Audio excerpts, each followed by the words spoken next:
Newsroom Live, sponsored by Momo Magic Cafe, beside Old Pawar Gas Godam, Jaisalmer house, बरा, रीवा। नमस्कार, India times में आपका स्वागत है और आपके साथ मैं आशुतोष तिवारी हाजिर हैं प्रदेश की 4 बड़ी खबरों के साथ। इन खबरों के माध्यम से हम आपके बीच रूबरू होते हैं और आप दिन भर का जो घटनाक्रम रहता है, 4 जो बड़ी खबरें रहती हैं वो आपको बताते हैं और हर उन पहलुओं के बारे में जिक्र करते हैं जो आपके लिए जानना बेहद जरूरी होता है। पहली खबर जो है वो उपचुनावों से जुड़ी हुई है। कोरोना का खतरा आपने देखा, कोरोना के समय में, कोरोना के दूसरी लहर के दौरान कितने लोगों ने जान गंवाई, ये सब भी आप जानते हैं।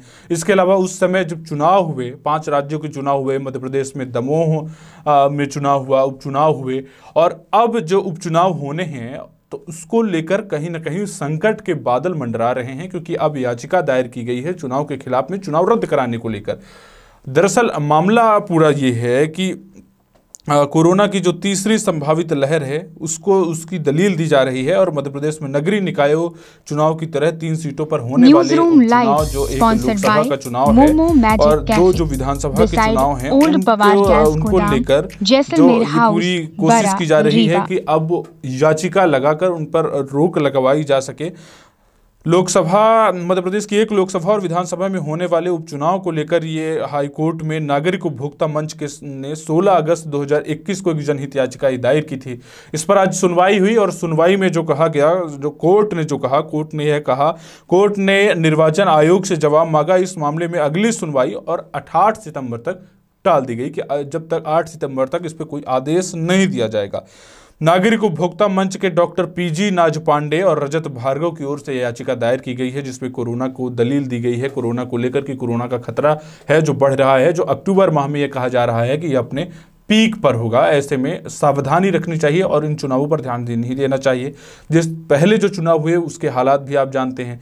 नगरीय निकाय चुनाव और पंचायतों के चुनाव कब से अटके हुए हैं ये भी आपको पता है, लेकिन अब इनके साथ साथ अगर कुछ ऐसा आदेश आता है जिससे उपचुनावों को भी टाला जा सके तो कहीं ना कहीं ये कहा जा सकता है कि अब उपचुनावों में भी संकट के बादल मंडरा रहे हैं। अब रुक करते हैं दूसरी खबर की ओर। एक और प्यार की दास्तान की एक कहानी जो सुनने को मिली है। वो एक जो जोड़ा है वो शादी करना चाह रहे थे कटनी के बड़वारा में। जब परिवार प्रेम में रोड़ा बन गई इस जोड़े की, तो पुलिस ने कहा कि वह प्रेमी के साथ रहना चाहती है। जब जो युवती थी वो पुलिस से जब शिकायत हुई तो पुलिस को उसने कही कि वो प्रेमी के साथ रहना चाहती है, शादी करना चाहती है, जबकि प्रेमी भी तैयार है। इस पर पुलिस ने पूरी कार्यवाही की और फिर थाने में जो कुछ हुआ और पुलिस ने अपनी भागीदारी दिखाई, जिसके बाद थाने में बैंड बाजा और बारात के साथ युवक युवती की शादी कराई गई। और इतना ही नहीं, परिवार वाले रोक रहे थे, लेकिन इसके बाद भी पुलिस के संरक्षण में पुलिस ने उनकी मदद की और उन दोनों को मिलवाया और उसके बाद पुलिस ने मंदिर में शादी कराई और गिफ्ट के साथ उन दोनों जोड़ों को विदा भी किया।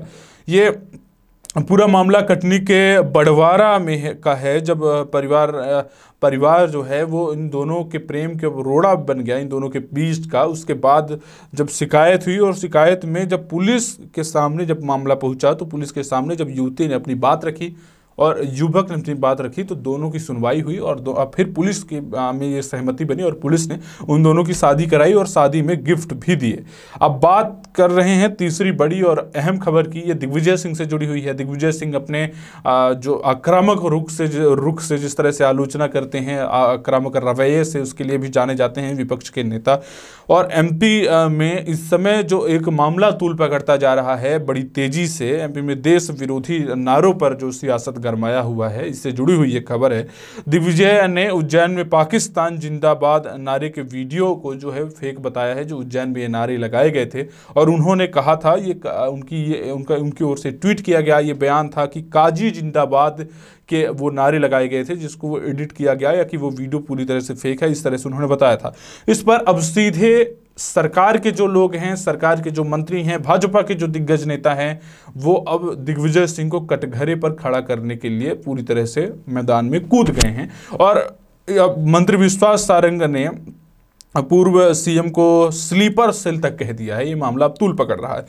उन्होंने कहा है कि हमारे पास, जबकि एसपी ने कहा है कि हमारे पास भारत विरोधी नारे के सबूत भी हैं। इस पूरे मामले में पिछले दिनों ये खबर पूरी तरह से मीडिया में चलाई गई और जो तालिबानी से जोड़कर इस पूरे मामले को भी देखा जा रहा है कि जिस तरह से अफगानिस्तान का जो मसला है उससे जोड़कर कहीं न कहीं देखा जा रहा है। वहीं गृह मंत्री नरोत्तम मिश्रा ने भी जमकर आलोचना की है और दिग्विजय सिंह का उन्होंने पलटवार भी किया है। अब बात करते हैं चौथी बड़ी और अहम खबर की, जो कोरोना की तीसरी लहर से जुड़ी हुई है। गृह मंत्रालय की एक कमेटी है, कमेटी ने ये सरकार को ये चेता दिया है और सरकार को ये बताया है कि अक्टूबर में तीसरी लहर आने वाली है और इस तीसरी लहर में सबसे ज़्यादा नुकसान बच्चों को होगा।